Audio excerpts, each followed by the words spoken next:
موسی علیہ السلام خدای پاک ته وی چې یا الله ما چې کله مړ کې ما نه به تپوس کې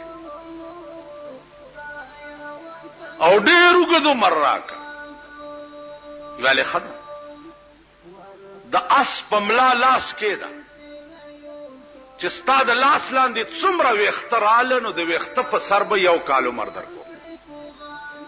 عزیزونو د اس ملا به تاسو لیدلی که نی اوس چې بار لاړ شئ چېرته وګورئ د لاس لاندې لکونه ویښته راځي لکونه ویښته.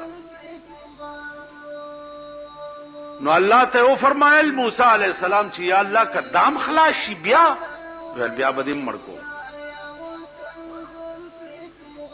لکونه کاله چې تیر شي بیا به مې مړ کې.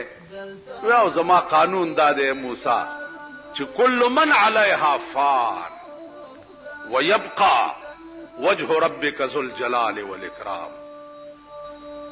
کل من علیها فان اے پیغمبره دا څه چې ته ګورې دا به فنا شي.